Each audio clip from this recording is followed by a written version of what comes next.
আসসালামু আলাইকুম। কবরস্থানের বাহিরে লেখা ছিল, শেষ মঞ্জিল তো তোমার এটাই। আসতে না আসতেই তো জীবনটা কেটে গেল। কি পেলে তুমি এই দুনিয়া থেকে? কিছুই না। দেখতে দেখতে সবাই তোমাকে ছেড়ে চলে গেল। কবরের ডাক। তুমি কি কখনো আমায় মনে করেছিলে? তাহলে শুনো, আমার মধ্যে গহীন অন্ধকার, নামাজের আলো সাথে নিয়ে এসো। আমার মধ্যে অস্বস্তি বিদ্যমান, তাই কোরআন তেলাওয়াত সাথে নিয়ে এসো। আমার মধ্যে আছে বিষাক্ত পোকামাকড়, সাপ বিচ্ছু, তাই সাথে করে রাসূল সাল্লাল্লাহু ও আহলে বাইতের প্রেম নিয়ে এসো। আমার মধ্যে আছে আগুন, তাই খোদাভীতির শীতল পানি নিয়ে এসো। মেসেজটি নিজের মোবাইলে সংরক্ষিত কন্টাক্টের সব মুসলিম ভাই বোনদের সেন্ড করুন। কে জানে, হয়তো কেউ আমল করাতে আপনারও গুনাহ মাফ হয়ে যেতে পারে। ঈমানের পর যার নামাজ উত্তম তার জীবন উত্তম, যার জীবন উত্তম তার মৃত্যু উত্তম, যার মৃত্যু উত্তম তার কবর উত্তম, যার কবর উত্তম তার আখিরাত উত্তম, যার আখিরাত উত্তম তার জন্য জান্নাত নিশ্চিত। সো ডোন্ট মিস নামাজ। সোয়াবের জন্য হলেও অন্ততপক্ষে একজন বন্ধুকে তো অবশ্যই এই মেসেজটি সেন্ড করুন। আল্লাহ আমাদের উপর সন্তুষ্ট হন, আমিন। 5 জায়গায় হাসাহাসি করা সাধারণ গুনার চেয়ে 25 গুণ অন্যায়। 1. কবরস্থানে। 2. জানাজার পিছনে। 3. কোনো মজলিসে। 4. কোরআন তেলাওয়াতের সময়। 5. মসজিদে। শুধু একবার কাউকে পাঠান, অনেক মানুষ এসব গুনাহ করা থেকে বেঁচে যাবে। একা আছেন, আল্লাহকে স্মরণ করুন। কষ্টে আছেন, মোহাম্মদ ও আলে মুহাম্মদের উপর দরুদ পড়ুন।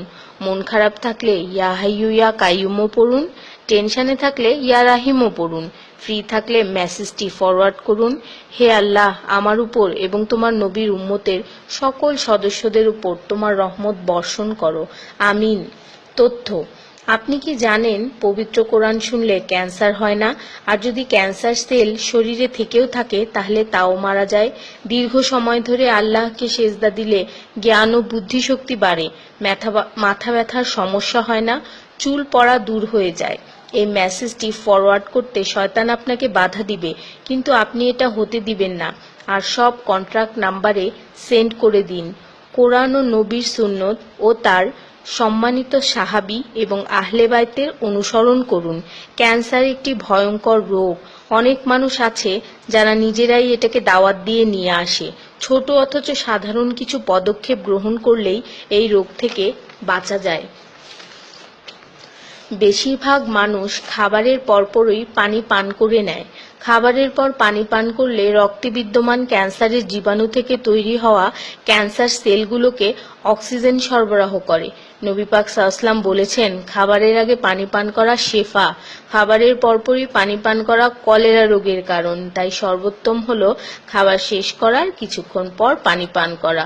তিনি আরো বলেছেন, 1 চিমটি লবণ খেয়ে খাবার শুরু করো আর 1 চিমটি লবণ দিয়ে খাবার শেষ করো। এ কথাগুলো তাদেরকেও জানিয়ে দিন যারা আপনার কাছে জীবনের চেয়েও প্রিয়।